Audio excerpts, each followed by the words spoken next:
Welcome to the Stash Cast, where innovation meets real estate. Let's dive in.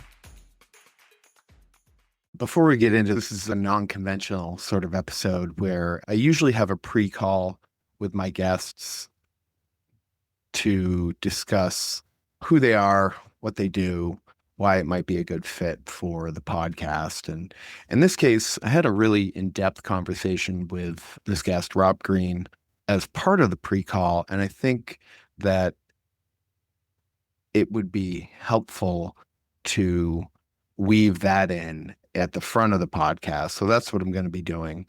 So the videos are going to be wearing different clothes, but I think it'll be helpful. I hope you enjoy the episode, and thank you so much. I really appreciate it. Thanks for joining me. I'm in Asia, man. I'm between Kuala Lumpur and Bali, Indonesia.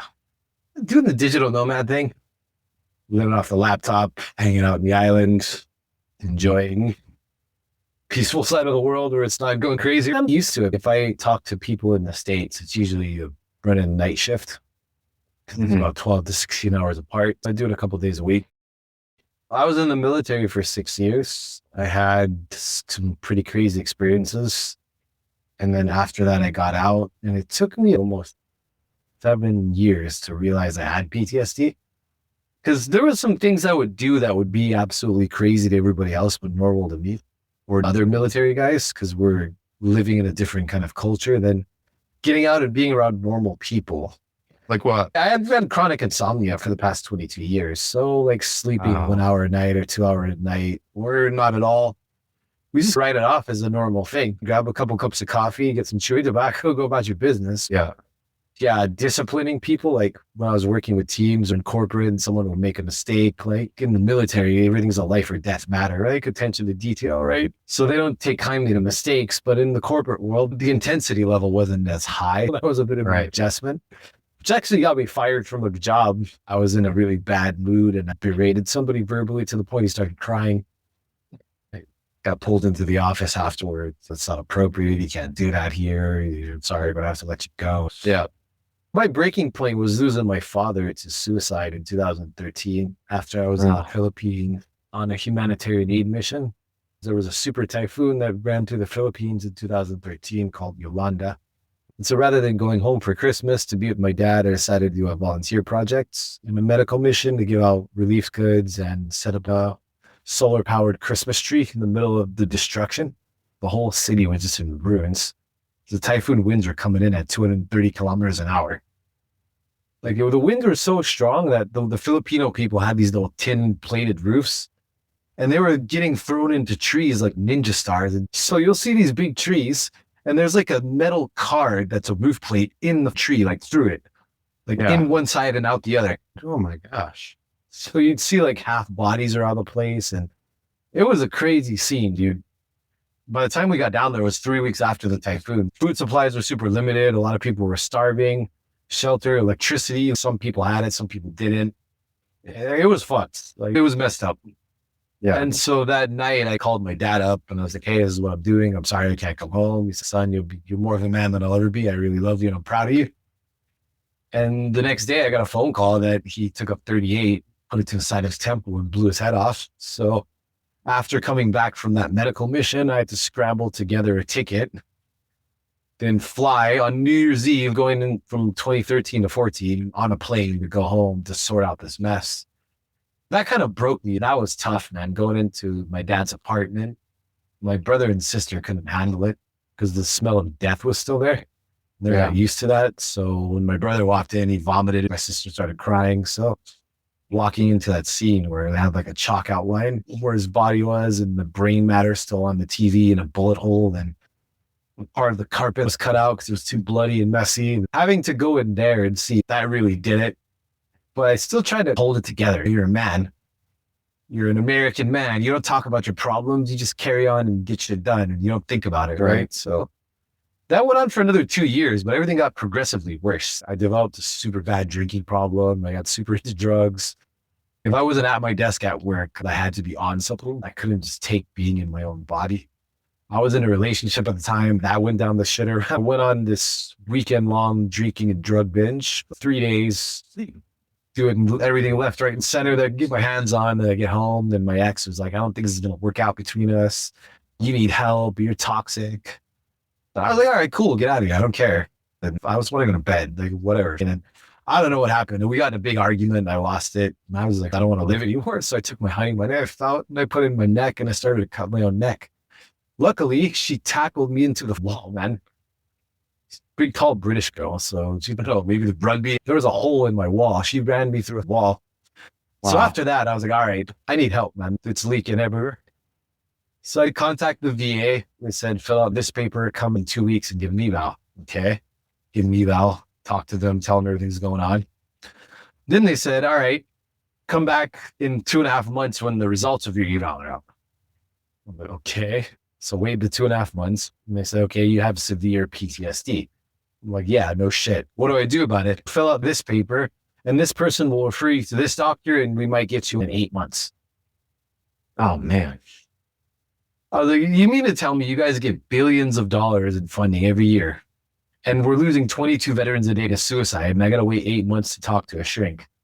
What am I supposed to do in the meantime? I'm not in a good place right now. I might do something stupid. Well, they're like, you can pay for your own treatment, then fill out this paper and mail it to this address and fill out this form, then we might reimburse. So I started doing that. The conventional answer was, all right, dude, just here's a bunch of pills. You can't sleep. Here's some benzos. Here's some SSRI. Here's some anti-anxiety medications. I would go in there and talk to this dude for an hour and I'd pay $280. Then he'd just give me like a bunch of pills. I'm like, I already have problems with drugs. I'm like, this is not where I want to go. And then my career took a nosedive. I got fired from my job actually because that outburst I had. So I was living off my severance package and savings. I'm like, I'm not getting anywhere. Like, I'm going to get hooked on these medications and I'm still battling my urge to drink and smoke and do a bunch of other dumb shit. So I started looking into alternatives because I had to. I didn't have a choice. The Stash Cast is brought to you by Needle. What if you could use data and analytics to predict real estate transactions? With Needle, you can. Check it out at needle.us to learn more. I investigated this thing called forest bathing, where you unplug from everything, leave your phone at home and all that, and go out in the woods. I started doing that a lot. And then I was talking to a friend, okay, man, I got this property in the middle of the Philippines. It's been sitting dormant for about 5 years. We had a little structure built out there. It's all rotten now. I'm not really doing it. You want to just go hang out there for a little bit, simplify your life. So I went and visited the place. So I'm like, yeah, I think I could do that because everything at home was gone, man. Like my ex had left. Good on her. Rightfully bless her heart. Yeah, my career was over. So I'm just sitting in this big stupid house of all this like shadows of an old life, right? And so that's when I decided to just pull the plug. So I took my severance package and all my savings and sold all my stuff, sold the cars and the clothes and everything, sold it all. Then went out there and I decided to start my life again in the middle of the jungle. So the whole vision was to build this eco village so I can build a sustainable tourism business. Now, the native peoples of the Philippines are not the Filipinos, not the ones that look Asian. They're people called the Aita, which they look African, or the Atis. They're the original inhabitants, but they've been socially marginalized. They look like black people. So I was like, I'll just give these guys jobs. I have this idea to build this place and I want you guys to build it. So I was paying them really good wages and I had work crews out there.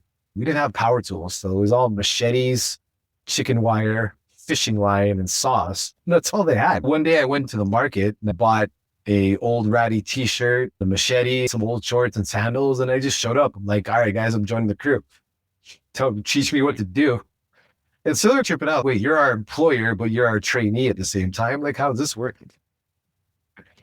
And so I just started joining the crew, man. I was working with them and it was pretty hard manual labor because we have to chop down bamboo, then drag it to the ocean, which is 3 kilometers away, soak it in seawater, drag it back up the mountain another 3 kilometers, then leave it staging overnight and then build with it. And then cut everything by hand with machetes and saws to shape the bamboo and then tie it together with fishing line. And we set up a small farm. It's very underappreciated. Being out there in the sun and pulling out rocks and tree stumps and preparing the land and fertilizing it. And that was a pretty cool experience. For me, that was really healing. I learned to speak their language. I made friends in the community. They were just tripping out. Like, this white American dude is out here with us, like out in the middle of the jungle. What's wrong with this guy? Right. But every day was a feast. After work, we'd buy a bunch of cheap beer and fish and vegetables and the women would cook. We drink a bunch of coconut liquor and play drums. It was a great time, man. We was out there with them. Then I learned how to spearfish a bit and then fish from the line and sail. And they taught me how to hunt out in the jungle, hunting wild pigs and birds. It was super cool. That went on for about 2.5 years in total. But when my place was built, I was thinking like, all right, I need to start monetizing this. So I wanted to set up a tourism business. Then I put it on Airbnb and tourists were coming out. But I realized I wasn't really healed as I thought I was. Because in my book, I talk about having a healing experience doesn't mean you're healed. So a lot of people mistake that. Like they'll have one healing experience and think, okay, I'm better. Like, no, and it takes a lot. So I remember this tourist came out and being really super demanding and all this. So I just let him have it. I'm like, look, asshole, I take your fucking $5, shove it up your ass, get off my property. And no, there's no buses or trikes or motorcycles or taxis. You have to walk 7 kilometers to the port because you're being a dick. Yeah. And so I was starting to do research again into alternatives. And I found a study done by the Department of Veterans Affairs and the University of Indiana, where they put 120 veterans through controlled series of yoga classes. It was 3 times a week over the period of 6 months. And at the end of the study, they reported like better impulse control, better control of the mood, better relationships, better mind-body connection, less stress, better sleep, improved sexual relationships and all that. So I'm thinking like yoga is a place where you meet chicks. Like I didn't take it seriously as a real thing. And so I was like, all right, if I'm going to really study this, I think I'll just go where it's from. So I hired a caretaker and I packed all their bags and I went over to India. Then August of 2017, I showed up in Delhi. Then I took a flight to Dehradun airport. Then I drove 2 hours to the city of Rishikesh, which is the birthplace of yoga. Now, India is wild, man. It's peaceful, but super chaotic. It's a weird paradox. Like the vibe is super chill, but then everything around is crazy. This is why India can work the way it does. There's people everywhere and cows and monkeys and leopards and elephants and all this wild shit going on. And everybody's, oh, no problem, my friend. No, man. I see why being there. And so I was going around to yoga schools and trying to find a school. Then it was all of this crap. And I was getting ripped off too, because they're like, oh, it's just $4,000 a month. I'm like, you fucking kidding me, bro? There's cow patties outside on the street and the buildings are falling apart everywhere. And you want to charge me $4,000? Yeah, Right. and so I'm sitting by the Ganges River, in this park called Ramjula. And this dude walks up to me. He's like, hey, my friend, what are you looking for? I thought he's trying to sell me some hashish or something. I'm like, look, bro, I'm good. I'm not trying to do that. I'm trying to sort my head out. And he just laughed at me like, no, what are you looking for in you? Like, you look lost. Like you're searching for something. And I looked up and he's an older dude. Like I was 34 at the time. So I think he was about my 41, 42. And we had a conversation. I found out he used to work in banking in India. He was a pretty intelligent dude, but he gave it all up. And he just went down a spiritual path and became a monk. And so I would come down there every day and have conversations with him and talk to him about different stuff. Then after the 3rd day, I'm like, all right, I think this is my teacher. This is what I want.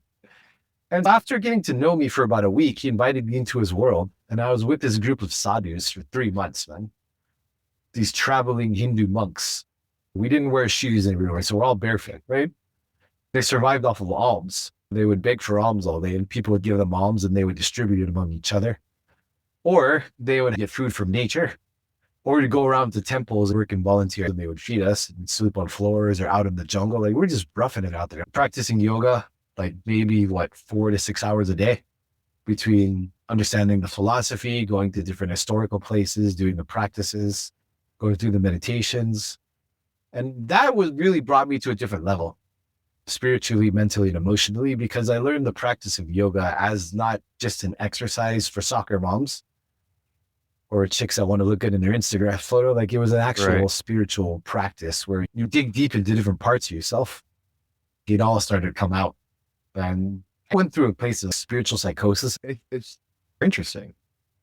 The thing I learned about yoga was the postures. First, there's something called the 8 limbs of yoga, which is the yama, niyama, which is your personal conduct or your morals and value systems, and then your personal conduct. Then asana means the postures. So that's all the practices where you're doing all the movements. Then you have something called pranayama, which is the breathing or breath control.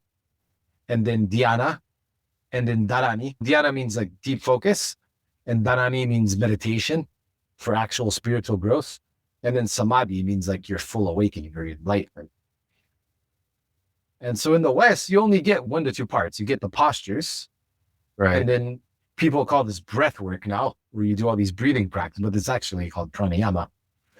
So I learned that whole system just to a point where I learned to sit in the full lotus pose. Every time I sat down with my teacher, you have to sit in that posture. It's super uncomfortable. Yeah. It's super uncomfortable. When you finally get used to it, like it aligns your body energetically, and then it brings you to a different state of consciousness. Freezing temperature is 32. So you're probably like 40 degrees. It's cold.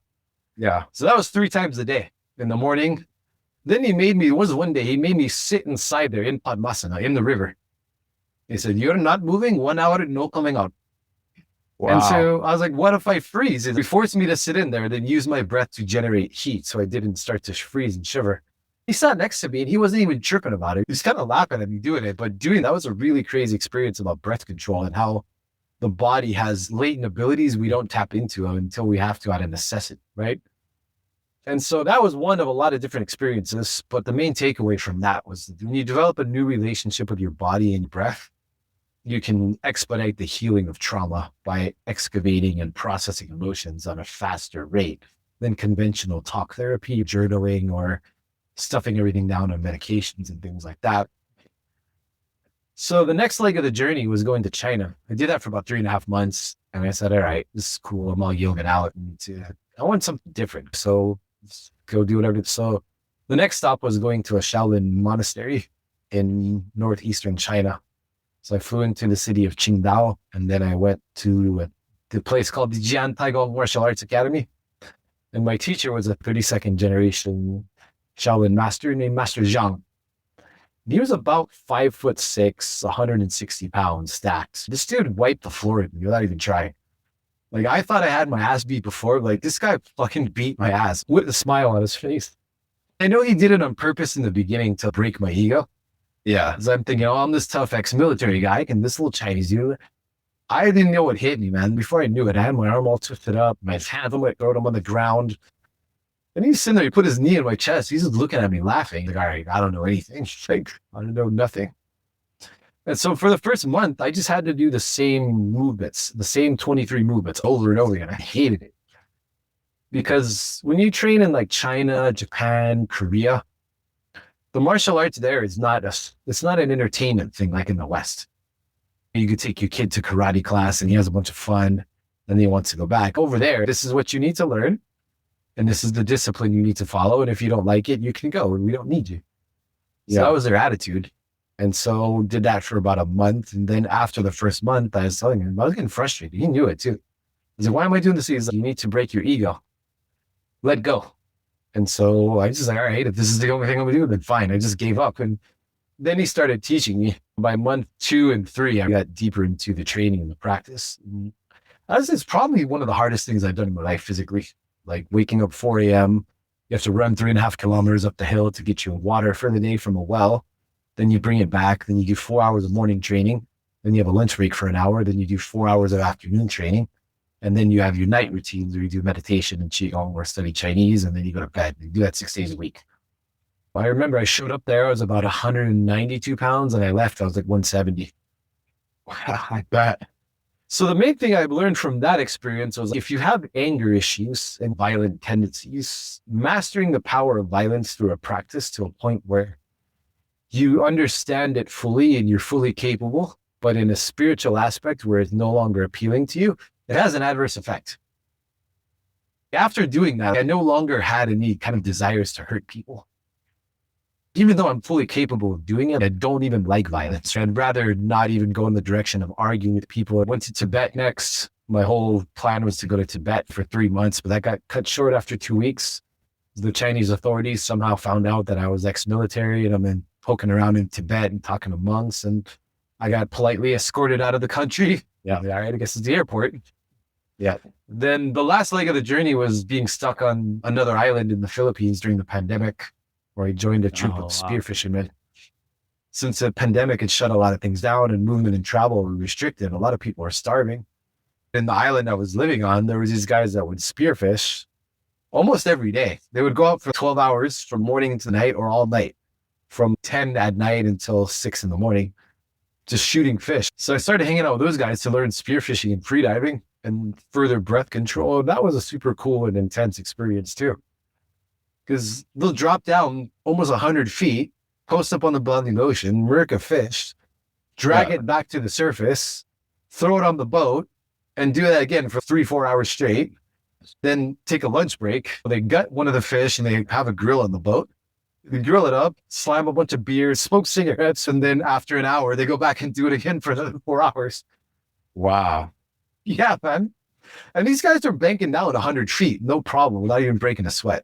That's amazing. It's just body and breath control. I did that for the entire, almost 2 years of the pandemic. And then I wrote my book. And then after the pandemic, it took me a while to be comfortable for systemizing releases stuff. So I finished my book in 2023. And then this year in 2025, I decided to release it and get the message out there. I just want to help people. If I can help people and they're looking for alternative solutions to mental health stuff and they can benefit from my experience, then why go through all of this stuff and learn it if you're not going to share it? It doesn't really make a lot of sense. Appreciate you having me. So maybe for the listeners at home, if you could give us a quick recap of who you are and what you do and why we're here today, we'll get rolling. Yeah, sure. My name's Rob. I'm a U.S. Navy veteran. I was diagnosed with PTSD and conventional methods were not really available due to system failures. So I was forced to explore alternatives, which took me on this journey from living in the jungles of the Philippines to studying yoga in the Himalayas with a Vedic Hindu monk, to going to China and studying martial arts in a Shaolin temple, to going to Tibet. It culminated with living on a remote island during the pandemic, and I joined a troop of spearfishermen. I found my own way to manage PTSD through mindfulness and everything I learned. And now my mission is to share that with others who are suffering from trauma, PTSD, or mental health issues that they don't want to depend on conventional solutions to solve. You were in the military, you got out, you had some traumas directly and indirectly that you experienced from that.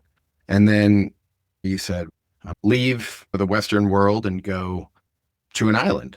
And you went and built an eco resort. I was like, well, first of all, that's amazing. That could be a story in and of itself. But then you're like, no, I think I want to go study yoga. And so you went to India. You studied yoga there.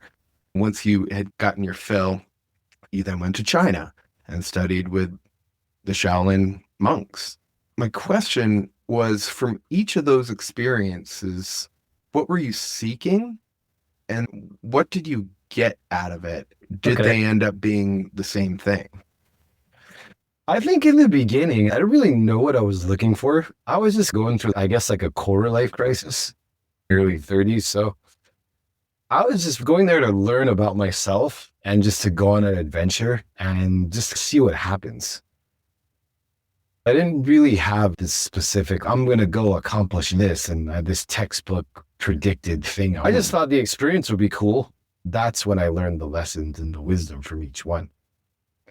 The biggest takeaway is whenever you set your expectations about how something is supposed to be when you don't know it, you ruin it. In a way, if you're looking for something that's a bit higher level in terms of your healing or an experience that's going to shape you, you can't go in it with an expectation of what you have now because you don't know. That's why you're seeking it, right? Because you don't know what it has to offer. My general attitude was, this seems like a cool experience. I might find some healing, or it might be a total waste of time, and I might not make it back. I don't know. My question then would be, what's your take? People are like, set goals. And with setting goals, you have expectations around that of achieving. Yes, because if it's something you've never experienced before, how can you set the right expectations around it when you don't even know? If I've been to a steak restaurant, and I've been to hundreds of steak restaurants, I know what to expect because I've experienced that already. Sure. I know they should have the tablecloth a certain color and give me a certain knife and the steak should taste this. But if it's like, hey, I'm going to go live in the jungles of the Philippines, I've never done that before. So how am I going to set my expectation around something? I have no idea how it's supposed to play out. So when you get into these assumptive thoughts based on your logic of where you are, and that gives people a lot of trouble because you're basing everything on where you are, but you're trying to get somewhere you've never been, carrying the thinking and expectations of where you are, which is completely inaccurate. So there's no point in even doing that, right? Like, let's say you were traveling to Japan for the first time and all you saw in the States was anime. You would end up being disappointed because it didn't meet the expectations that you had for it, because people are actually real and not anime. I think we're nowhere going with that. So I guess getting back on topic, Yeah. what were some of the tools that you found to help you deal with the challenges that you faced through your life? Well, in terms of my healing journey, a lot of the tools, skills I learned in the military really came into play because being deployed into foreign countries and knowing how to deal with the locals, knowing how to convert assets, knowing how to frame yourself as a person that can integrate into the community and provide value to them. All those skills came in handy being in those situations that I was in. And I think a lot of it is just being open to learn about people who think that you're better than them, which is a really crazy thing, especially being in the Philippines, like being with the marginalized community of the native inhabitants. They have a view of Westerners as this superior race, and they feel like they're inferior to Westerners. So for them, having a Westerner come into their world and say, hey, I want to learn from you guys, it really shocks their system in a way. It turns the whole dynamic where it gives them a lot of confidence and it makes them see themselves in a different way. So talk about that a little bit more, because you said that you went and in building would you call it an eco resort or eco tourism Village, destination? Village. Tourism destination. Like, it was by no means of the standards of a resort. Okay. Yeah. But when I went out there, I understood I was going into a marginalized community that has a very colorful history with outsiders, right? Because the Aita or the Atis, they're genetically similar to the Papua New Guinea people or the people of the Native Australians, the Aboriginals. So they look like they could be African. They have dark skin, they have curly hair. When the Spanish came in and conquered them, they'd have influence from Chinese, the Malays, the Arabs. They were put on the very bottom of society. Going into their community as this foreigner, there's three things. You can be an unwanted guest, someone with a giant ATM sign on his forehead, or an opportunity. I said, out of those three, if I present myself as an opportunity, I'd be likable. They'd have a reason to let me hang around. All right, I'll give these people jobs. And they're experts at building with bamboo, hunting, fishing, farming, foraging in the jungle. They know how to do all that stuff since they're kids. So I hired them to build up my property. And after about 3.5 weeks to a month of watching them work and trying to supervise things, I'm just like, wow, this looks pretty fun. This is some man work. Everyone just does everything in flip-flops. The only tools you really have are machete, fishing line, chicken wire, pliers, shovels, garden hose, pickaxes, and that's about it. Like, we didn't have many power tools. We didn't have electricity source when it first started. There's no power. It was super hard manual labor. For me, being on a team and doing something physical and just being out in nature and unplugged from the system in a way and simplifying things, it did a lot for me from where I was at mentally and emotionally. Mm-hmm. And how did your team start to view you? You put them in this position of, hey, you're my employer, but my employer is also my grunt. How did you see them change? A lot of it is like they view Westerners as born with a silver spoon in our mouth. And compared to them, we actually are, because urban poverty in America is still luxury compared to the third world. You have 4 walls and you're not exposed to the elements, and you have heating and air conditioning and Wi-Fi, carpet floor and running water, and you have the option for hot and cold water, and you have access to food every single day. You're doing better than 95% of the world. Some days you're not going to eat at all. Like your house falls apart when there's a storm, so you have to forage and get little steel panels to build your roof. You don't have running water, so you have to go down to a stream and haul your water up to your little structure in this big bucket that you use to brush your teeth or wash dishes. When you run out, you got to do it again. Or if you're lucky, you're going to run a pump from the stream to your house to have unfiltered creek water coming in, and that's your cooking water, your shower, and everything. In your house, it's just one bamboo structure, and everybody's in one room, and then you might have a kitchen. And outside, maybe 15, 20 feet away, you have an outhouse, which is just a cement block with a hole in the ground. So then that's a bit different than, oh, well, I don't live in a nice neighborhood. I'm in poverty in America. I think for me, having the attitude to go down into that and be with those people really tripped them out. They're like, you could just go rent a nice big villa, or you could get an apartment and have people waiting on you. Like you get maids and servants and drivers and all that, but you're out here with us in the middle of the jungle. Like you're a crazy white dude. What's wrong with you?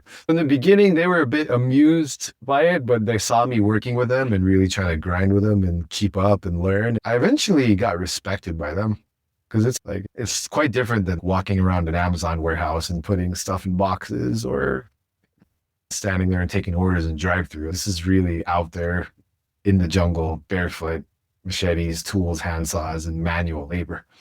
Yeah. It reminds me of that meme that you've got two or three different portraits of a boss. And one is the guy in the back whipping the pullers in front, whereas what you were doing was servant leadership. It sounds like where you're right in there, shoulder to shoulder with them. Yeah. I think that's really powerful stuff. That's the only way that people are going to respect you, right? Because you can't lead people if you're not actually with them to a point where they see you as a leader. People don't realize the difference between a boss and a leader is people follow a leader, but they obey a boss. Yeah. I obey because of a fear of a consequence, not because I'm genuinely inspired to. I don't do what this guy says. Yes, sir, he's going to fire me. Then I won't have food and I'll lose my income. So I'll do it. Versus a leader is like, all right, I really enjoy this. I'm inspired by this. Let's do it. How can I help? If someone just says, okay, now you're the new section manager, everybody's not going to look at you like a leader. They're just going to look at you like, okay, you got promoted. You got to prove that you're a leader. Mm-hmm. And a lot of people miss that part. How have you seen through your journey the ability to do that? In the military, there's something we call the DAD model, DAD. First is demonstrate, right? So I'm going to do the thing that I need help with first. As I'm doing it, you see me dedicated to it. The second thing I'm going to ask for assistance. And then when I ask you for assistance and we're doing it together, I'm going to direct you. So that's the model you can follow to becoming a leader. First, you do the thing that you want people to do and show dedication to it and competence in it. The second is they see you doing it, you ask for assistance and you get them to assist you. After then, you're in a position to direct. A lot of people are going to want to skip a step in between that and just go straight to direct. Yeah. And think that, okay, everyone's going to respect me as a leader just because of my position. It doesn't work that way. You got to put in your sweat equity first before people see you like that. I think one of my biggest challenges personally is that I'm really good at doing it. I'm okay at directing, but oftentimes I get pulled back down into just doing it because I don't really know how to properly ask for assistance because I'm just like, I just got to get it done. And I think it might be easier when you're doing, say, physical labor, for instance. But when you're doing things more in the abstract, like building workflows, booking appointments, or cold calling, I've always struggled with asking and not sounding like an asshole. It's just really a point of like, people are going to be invested in you if you're invested in them. So if you invest your time into showing someone how to do something because they can help you do it, and you can train them in a skill, that opens the door for them investing loyalty back into you, right? And so if you're pressed by performance and everything's on your shoulders, depending on your business model, that might be all right. But if you're working with people and you're trying to grow and scale a company, for example, people doesn't work. People have to know that, number one, you're invested in it, and it inspires them to be invested in it too. I remember being at UCLA, one of my professors said, I'll always support a missionary over a mercenary. What does that mean? Elaborate. Well, please. basically, if you have a mission because it creates some kind of positive impact, people will support the mission rather than just the mercenary of, look, I'm going to be a mercenary and I'll join this army just for the pay. That's why they're viewed as disposable. Exactly. Yeah. That's why a soldier and a mercenary, they're viewed two different ways by people. So if you're on a mission to do something because you're mission driven in your business, if you want to create an impact to make startups last past the seed phase, or you're trying to help professionals with mental health, or you're creating this really cool automation system that'll benefit small businesses or whatever it is, and people are with, that's the thing that you can write on to become a leader. If it's all just about the money, then it's missing an element to really glue people together with that higher level of emotion and consciousness.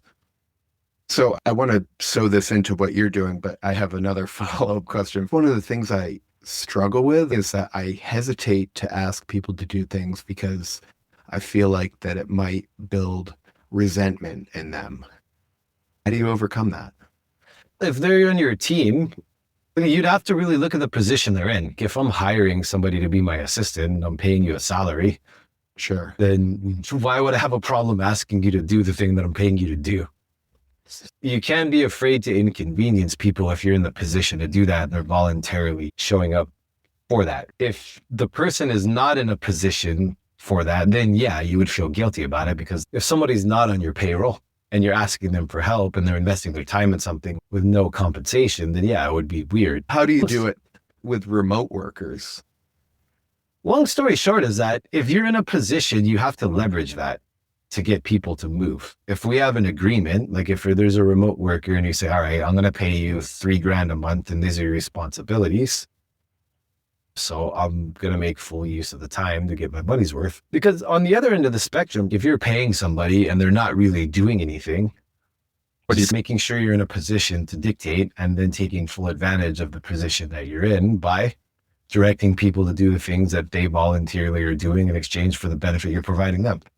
I guess sewing this into what you're doing, how are you helping business leaders and startup founders to level up? Everyone's looking at things from an upward trajectory. They're looking at running faster and longer, but they're not checking the rocks in their shoes. And this is the thing about trauma is whenever you have emotional trauma, it's going to affect your decision-making process. Because we make decisions on an emotional level first, and then we justify them with logic. That's how our brain works. The emotion of hunger is driving humans to food production. If people weren't hungry, we wouldn't have a reason to grow thousands of miles of crops, have factories that make different foods. Everything is driven by the emotion of hunger first, and then logic assembles itself on the aftermath of the emotion. When you're in a leadership position and you're driven by emotions you either A, don't really know you have, B, they're unconsciously influencing your decision-making process, or C, they're bursting out because you don't know how to manage them, you're going to make stupid decisions that aren't going to be in anybody's benefit, particularly your own and how you affect people. I can say this because I've been that guy. I was in a leadership position with crazy traumatic emotions, and I made some very horrible decisions based on those, which cost me It cost me a huge project with a company I was working for, which could have made us about $700,000. That was right down the tubes because of the stupid things I did based on the emotions I didn't know how to handle. Speak from both ends of this, but being on the shit end of things and being on the good end of things is that if you don't dial in how your emotions are affecting you or how you're managing your stress or how they're showing up in your life, they're like an unconscious thing that will inevitably make their way to the surface anyway. Mm-hmm. You might as well lock yourself in a room and deal with them before they deal with you first. Give you an example, right? Yeah. There's a startup founder and he's super stressed at home because he has a bad relationship with his partner. He's carrying an underlying sense of anger and frustration. And one of his team members makes a silly mistake. He gets mad at them. All of that pent up frustration is likely to exit in inappropriate situations. The frame of authority and respect is gone because you're getting hyper emotional and blowing things out of proportion. And then your team doesn't respect you. And when your team doesn't respect you, but they still want to work for you, that means they're just using you for a paycheck. They might just do the bare minimum. I like this. I don't respect them. I just need the job. So I'll do the bare minimum. They'll need to be micromanaged because they're not forward thinking, because they don't support you, because they don't like you, because you made them feel bad. And you made them feel bad because you feel bad. This is one of many ways it can show up. In terms of helping startup founders, leaders, and people in these positions where they have to deal with a lot of stress, if you don't manage your emotions, they're going to manage you unconsciously, and you're going to make stupid decisions that are not going to be to your benefit at all. Mm-hmm. Is this what you're talking about when you're talking about the hyperassociation? Yeah. So hyperassociation is, let's look at the word like something that's a bit more common and digestible for people. Being triggered, right? What a trigger actually is, it's a part of your mind returning to a mental and emotional state that's based on an original trauma that happened, that's irrelevant to the situation or inappropriate to the situation. Give an example. If I was bullied as a kid and people were calling me unintelligent and stupid all the time, right? And then somebody makes an innocent joke and takes a little jab at me, and then I want to fight them, I'm not actually mad at just them. I'm mad at them and the 50 other people in my life that I have an unsettled score. Yeah. Maybe it's the teenage version of you that got bullied because you had big glasses and goofy shoes. Maybe it's the 5-year-old version of you that was getting hit with a belt by your dad because you spilled the coffee on the floor. Whatever, we reassociate with parts of ourselves that are reliving that trauma that happened at the time that we never dealt with. So we fragment shift back to that version of ourselves in those moments, and then we create disproportionate overreactions to situations that happen that mirror those things. How do you break those? It's not really a matter of overcoming, because whenever you look at the idea of victory and defeat within yourself, you're the winner and you're the loser. So what I mean to say by that is, if we don't take the attitude of overcome, we're going to take the attitude of integrate. What does that hurt, mad 16-year-old version of you want to say? Where's the audience that he needed? What does he need to get off of his chest? Where's the attention that he needed? What is that 5-year-old kid who got hit by the belt by dad? What is he feeling? When you learn to revisit these parts of yourself, to reassemble those fragments, you're able to consciously release the emotions behind those experiences. And when you do that, you deflate the emotion. Yeah, because you take the power from it. Exactly. And deflating the emotion over a long enough timeline means that the reaction power is less and less until it's gone.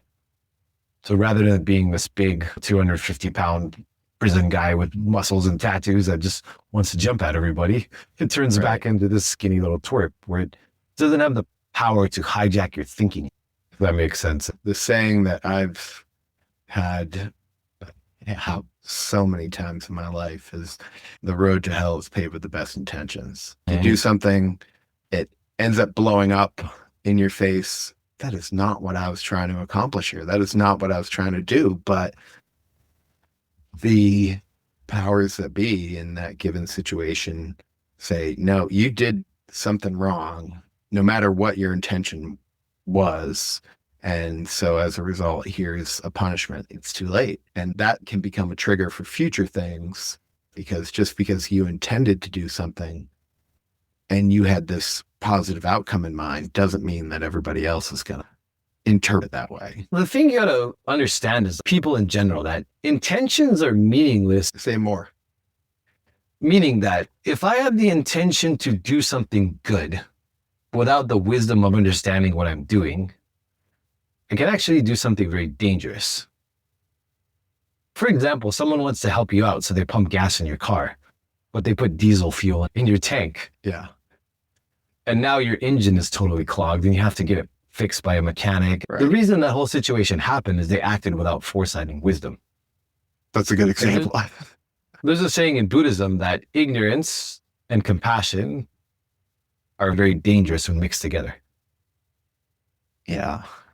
Like, we see this all the time. Let's say there's a man on the street and he looks really helpless and he's hungry and he's begging for your change, and you feel bad, so you give him $5, and then he immediately turns around and he goes and buys some highly addictive drug. But his entire life and his ability to be that addict is based on people's sympathy and how he tricks them into thinking that he's going to try to get some food or get his life together. But he's actually going to take that and bring it straight to the dealer and get some little bag of whatever and continue his life on the street. You've enabled that negative behavior because you were feeling, hey, I want to help this person out. You just further enabled it. Yeah, you further perpetuated the system. And it happens a lot of times, man, because when we try to be compassionate without foresight and wisdom, we end up making a lot of unwise decisions. Okay, let's say in the military, right? You're new and you're going to your first foreign country. They want to take you out to a bar and get you really drunk, and hopefully you're going to meet a beautiful young lady and have a good time. And what that does, and maybe it seems innocent, but it sets the framework that your expectation is now, in order to meet women, I have to get drunk because that's the standard you have. So in order to meet and then have any interaction with a woman, I need to be out drinking and get completely drunk, and then I can try to recreate the situation. That means you're only going to put yourself in situations where you're meeting people who are also getting drunk, who probably have a ton of issues and baggage and are not good people to be around, to connect with energetically and spiritually and emotionally on something real, because they're just running away from their problems too. Now, the guy that took you out there is a 19-year-old kid in whatever exotic country you're in. He had the best intentions, but now he set a standard in your mind. So now when you get back to the States, like talking from personal experience, you have this preconceived notion that in order to meet anybody, you have to get blackout drunk in a certain environment. And that's the only way you can do it. Mm-hmm. It started with good intention, but look what happened. How did you, I guess first you identified it, right? And then you took active steps to be able to diffuse or deflate that situation on. In terms of changing a habit, or we can go back to the original topic of, okay, how do I avoid making bad decisions that have negative consequences, even though I have good intentions? Mm-hmm. The immediate first step is don't act based on a feeling. When you act impulsively based simply on a feeling, you're not thinking things through.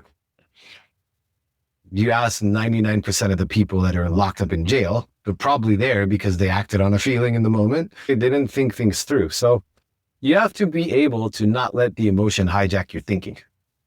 And number two, before you make a decision to act, you must consider the consequences of what's really happening by taking a detached view from things. Detached meaning you're not thinking from the lens of your own emotions, but you're thinking from the lens of observing objective reality. So I guess it's emotional intelligence. Yes. Just because you feel something, you don't have to act on it. You can observe that feeling and sit with it, but not act on it immediately. Hey, I'm feeling a sense of compassion and pity for this man. Before I reach for my wallet, what really happened? Right. What are his habits like? If I give him this $20, what's he going to do with it? So you wrote a book on this. Talk to me about that. The book is called Unfiltered Wisdom, and it catalogs my whole journey and process. It was like an unpacking of all the things that I went through when I was in the middle of the pandemic.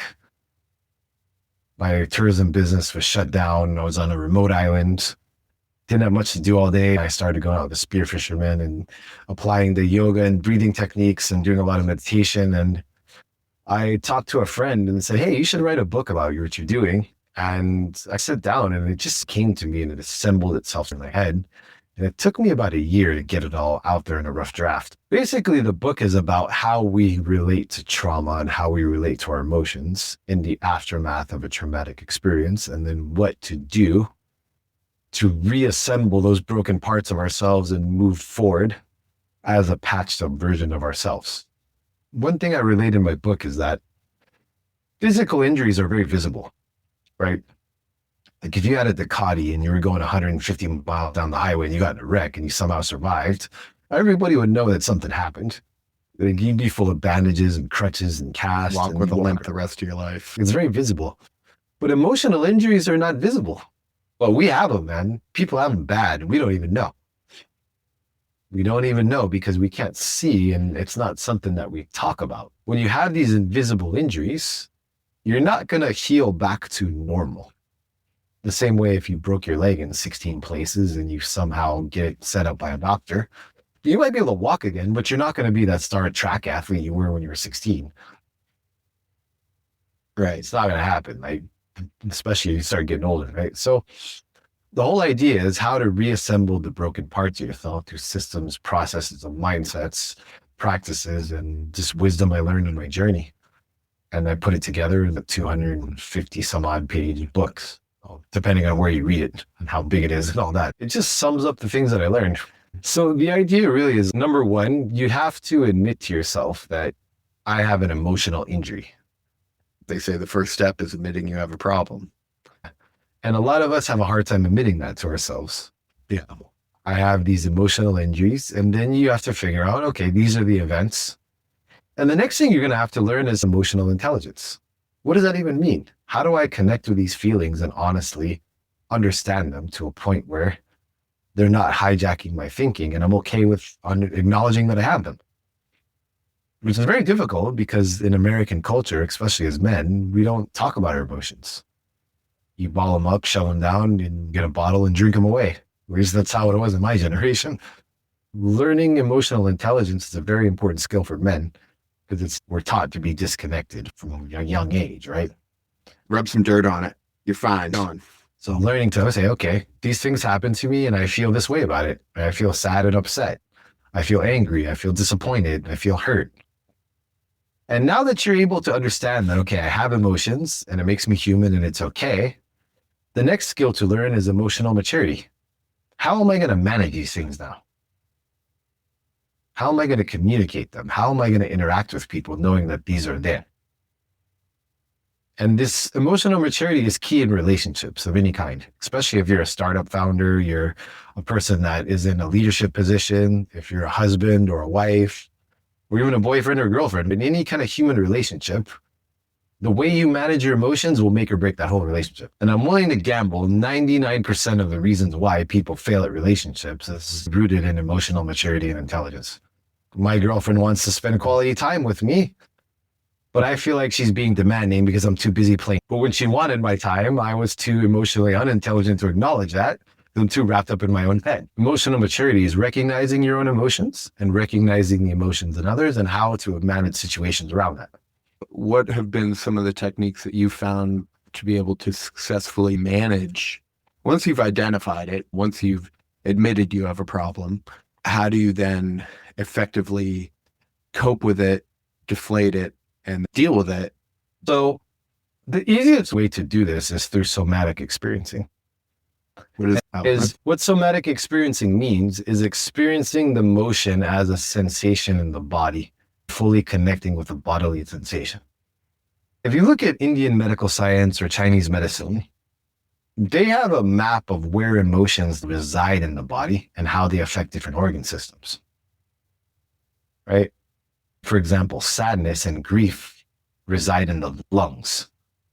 Notice a person is sad, they hunch over, right?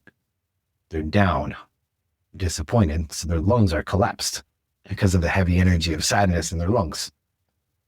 Reside in the solar plexus, right near the heart. That's why we say we're brokenhearted. We have this sense of rage in our hearts, meaning the center of our nervous system where this emotion resides is near the heart. Or if we say, oh, this is disgusting, it makes me want to vomit, that means that the emotional stimulus is causing a physical disruption in your digestive system. So when you learn somatic experiencing, you tune into the body to experience the emotion fully without any logical inhibitors. I can go straight into my grief, my sadness, my anger, my pain, into my body and fully experience it. That's the most efficient way to deflate it because when you directly experience it, it has a path out through the conscious mind. That emotion can be processed and released quickly because you're giving it your full attention. They have a lot of techniques for this in yoga. They have a lot of techniques for this in the Chinese practice of Qigong. And they have a lot of techniques for this in the practice of mindful meditation. The idea is learning to experience your emotions fully without any logical shield or story around them. And then use breathing practices and energetic techniques to release these things. or deflate consciously. And it gets right out of the way. And if you do it on a regular basis, you constantly deflate them, your physiology will actually change and your relationship with your emotions changes. But to answer your question, it's through somatic experiencing. It's fascinating. Because even think about the idea, we have these euphemisms, these sayings in English that relate emotions to bodily sensations, right? Sure. Hey, get off my back. Yeah. You're a pain that makes me sick. Linguistically points at the idea that emotions have physiological effects on the body. But then there's no further pursuit of that, at least in my experience. Yet there hasn't been a lot of, okay, now let's connect that and then let's identify it and then diffuse it. Yeah. It's not a thing in Western culture. If somebody's interested in reaching out, getting in touch with you, learning more about your practice, what's the best way to do that? So I have a website. It's unfiltered-wisdom.com. And on there, you can find my book. I'm working on getting it on Amazon. So once that's up, it's going to be on my website. You can reach out through my website and my email, info@unfiltered-wisdom.com. But if you're a startup founder, an entrepreneur, person in leadership, a father, your husband, a wife, if you're somebody that has trauma and you know it's having a negative effect on your life, and you're not trying to shove a bunch of pills down your throat hoping it'll get better and you want to do some actual work on it, then I might be able to help. My methods are unconventional, but really effective for me and people that have the same attitude that I do. So if you're serious about change and you want to try something different, then I might be able to help you. Rob, I really appreciate your time today. Thank you so much. I hope you have a great rest of your day. Thank you. That's it for the Stashcast. Subscribe, share, and stay ahead in commercial real estate and prop tech. See you next time.